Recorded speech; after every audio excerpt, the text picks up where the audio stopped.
Hi, Nancy. Hi. So in our last session, we talked about, kind of how you were feeling a little stuck in your life, and we Mm, worked through that a little bit. Let's recap today and okay. talk about how you're feeling today and how you felt about last session. When I went home, I definitely thought about a lot of things. I don't really feel much better, to be very honest. Mm-hmm. I think I just went home and did a lot of reflecting on some of the things that we talked about, and I very surfacely I try to think about things that I can do to change my situation, but nothing really seems like it's practical or, um, I guess, easy to achieve. It just all seems like such huge steps that even thinking about them, like, gives us a type of anxiety. Like as far as work, what I do is like I have some transferable skills from it, but I would really have to like start back over going back to school, and I don't really that's just really overwhelming for me right now. As far as my children, I'm just at my wits end with their behavior, they're disruptive, and all the things that I talked about before with Mm-hmm. the trouble they've been getting into. My husband's he's not helping. He's like I don't know. I feel like the father should be the disciplinarian, but he's so detached, and which leads to my marriage. We feeling stuck there too. Mm-hmm. Like we're not going any further. Like we're not progressing. We're just living together, just existing together in the same space. So I don't really feel much better than last week. Like I said, I went home and thought about some things, but I haven't come up with anything per se. Okay. And so last week we kind of went into a little more depth on each of those issues and Mm-hmm. said this week that we might try to start honing in on each of them and seeing what we could potentially do to Right. help relieve some of that stress. Mm-hmm. So, do you want to get into that today? Sure. Why not? All right, what do you want to start with? Um, Maybe my God. Okay, so let's talk about your job. Um, last week we talked about how you're really feeling stuck, how you're Mm-hmm. not, how they aren't really seeing you for who you are and the talents that you have and the skills, and you're not getting raises or promotions, and you're Right. not getting any praise from your boss. Right. Just like the type of job that I do, working in politics in the government, working for the Common Council, there's really not much further I can go, and I don't really want. I didn't start out with this being a career. It was just something to do to, um, like it paid well, so it wasn't. I never saw myself in a career in politics, and now I'm so over it and so tired of it.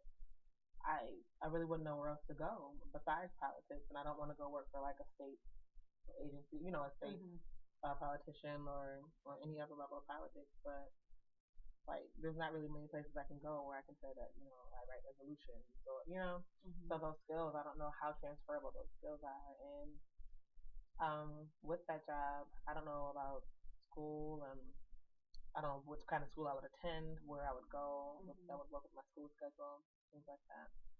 Um, I totally hear where you're coming from, and I wanted to put it on the table. Last time you mentioned some civil exams Yeah, that are civil coming service. Yeah, now. yeah. Do you think that you feel comfortable sitting for those? Sitting for them isn't an issue. It's just kind of like you don't really want it to get out that you're looking for other things because all of our positions are appointed. Mm. So if they want somebody, they'll just let you go if they feel like you're looking for something else, and they'll just put your cousin or whoever else, and then they're looking for a job. So it's not like you have to interview or anything for Mm-hmm. jobs that we have. They're all appointed positions. So I wouldn't want anybody to know that I'm sitting for these exams, and a lot of them it would be a huge pay cut. Mm-hmm. Um, so I have to start entry level, Mm-hmm. and it'd be a huge pay cut where I'm at now. So my household can't really afford to for me to be bringing in less money because we have a household where both myself and my husband have to work in order to be able to meet our bills and pay for children's education and things like that. So um, I really don't know what that is. So it seems like that would put you in a really tough position. It would. I mean, it would, and it's not to say like some of those exams don't have opportunities for advancement later, but it's still really very very structured. Mm-hmm. As far as what I could do next, if the opportunity presents itself, like oftentimes there's only one or two jobs available, so even it's still just really a slim Mm-hmm. chance. They'll Mm-hmm. have a civil service job and 300 people will sit for two positions. Right. So Well, it seems like that's really a tight space mm-hmm. to be in right now. It is. And it seems like you're feeling a lot of frustration. from that. Yeah. At this point, I don't know where we can talk about the idea of another job until we can find some other job. Mhm. Maybe if you did a search outside of the civil exam type thing, because there are job searches you can do without your boss knowing that you're applying for other positions. Um, so let's table that for now because that seems like a more extraordinary thing to work on than we probably have time for right now, and that's going to take some homework on your part. So are you okay with tabling that? Yeah. Okay. Because I feel too that that's probably one of the most stuck issues for you right now. Yeah, it's one of the biggest things. Yeah. That's overwhelming. So, not to say that we're not coming back to that, we're definitely coming back to that. But let's maybe try to focus on one of the smaller issues that we can try to work on right now. Okay. So we have your husband, Mhm. we have your kids, and we have potential schooling. Right. Which one do you want to grapple with next?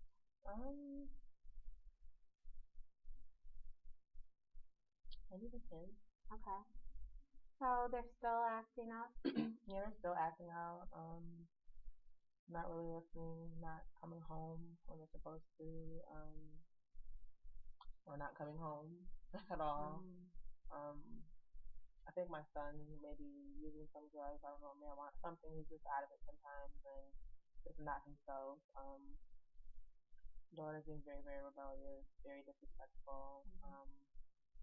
And I kind of don't really know when this happened, like what happened to my sweet children, you know. I just don't know how it spiraled and got this far to where it seems like I can't control. And without having any backing from their father, I know that it was from him, but like I said, he just seems so detached from it all, like he's not even aware of it. And he is aware, but he just seems to ignore it for some reason. I don't know what that is. And I can feel that you're very pained by this. You're very hurt. I am. You know, no mother wants to see her children, behaving that way. I didn't raise them to be that way. And just the question of where did I go wrong, my parenting, but just, at this space right now. And before we go there and, put blame on yourself, let's talk about some issues common to adolescents. So, they are at a point in their life, in the teenage years, where they try to push the limits and try, and do rebellious things. There are straight A students that rebel and are the ones that are most often out partying, So I don't want you to start putting that burden of guilt on yourself as to what you did wrong. Instead, let's look at the circumstances around, what may be causing them to act this way. Yeah, well, I hear you, but that's just that, like, I can't understand. I wasn't raised like that. We don't come from a family where children disrespect their parents, so I don't know if it's other children that they hang around. I don't know, but somewhere along the lines, I feel like I lost control from my household, and it's a really scary feeling to not be in control of things. But I worry about their safety. They're my babies. They're teenagers, but they're still my children. I worry about their safety. That I can't control where they are, who they're with, and it's frightening as a mother to not know where your children are, where they are, what they're doing, especially when they're in this stage of rebellion, when they're purposely doing things that they know they shouldn't be or that you would disapprove of. And I don't want to see them end up hurt or I'm waiting for a phone call to come to the hospital or the police station. It's just very, very scary, gives me tons of anxiety. It's really taking a toll. I could see that. And it's also hard when you don't have the support of your husband. It's hard enough being a single parent, but even in a dual parent household, I feel like a single parent, even though he's there. right? Because you don't have the backing. It's kind of, good cop against bad cop. Mom said no, so I'm gonna go ask dad. Well, yeah. I mean, yeah, kind of. Like he doesn't even show them that much interest either, though. So it's not like he'll play really good cop bad cop because he's really detached from them as well. And have you had a conversation with him about why that is? And he acts like he doesn't, like, everything's fine. What are you talking about? I'm just busy at work. He just kind of brushes it off as if it's nothing and as if everything is fine, as if our marriage is fine. But it's clearly different. We don't do anything anymore as a couple. We don't go anywhere.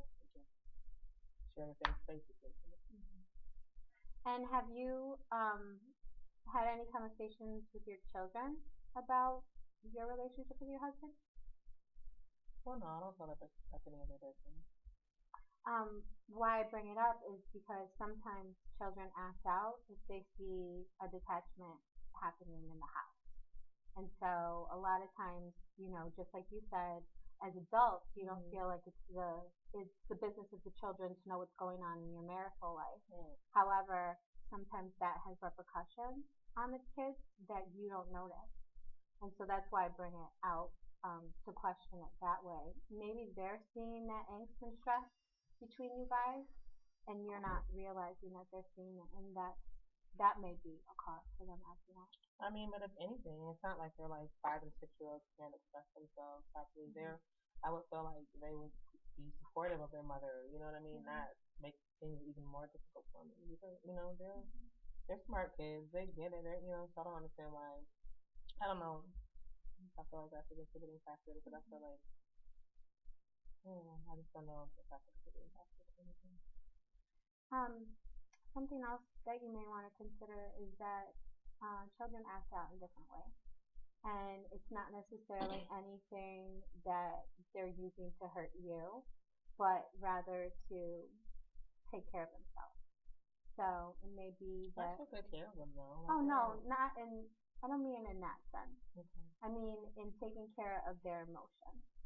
So sometimes when kids are going through stuff, they're not going to open up, especially in teenage years. Yeah, they don't talk to me like they used to. There was a time we could talk about anything. Like they just come to me like, "Mom, I got a problem," or this is going on at school, or this is going on with one of my friends, and like I can't even ask them how their day is now. It's just like all one word answers. Like, how was your day? Fine. What did you do at school? Nothing. So how was school? Good. And that's all I get. Have you thought about doing, activities with them, like a family vacation or anything like that, that might bring you guys closer together? We talked about it, but my husband always acts like he's got to work or he's got something else going on, and I don't want to go if he doesn't go, because I don't want them to think there's something bigger going on. Is there any way that you could take them on a day trip with you? Dad has to work today, but I thought that we could go take a ride somewhere and go to this place. I'm sure that's good. Do something like that. I'm just trying to, put opportunities out there for you to try to get in touch with the kids on another level, because it seems like right now, and we're, obviously going to touch on this, right now you and your husband are on different playing fields. And so it's not going to be a cohesive battle for you guys to try and interact with the kids together as a team. So it might be more beneficial for you to try to start something on your own with them, instead of trying to battle with him to get on common ground. Yeah, that makes sense. It's something to think about. Right.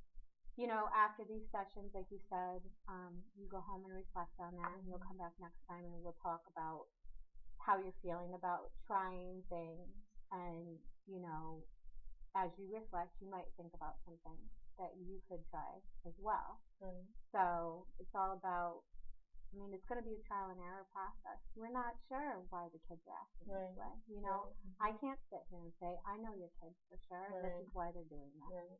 So it's going to be, we're going to try this and see if they talk, and we're going to try this and see if they talk, So.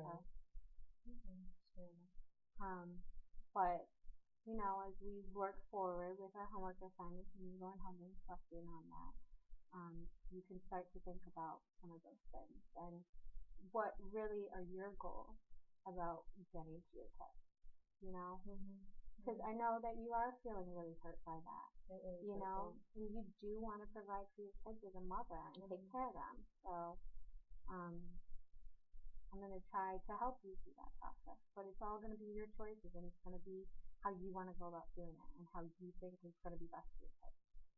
Okay?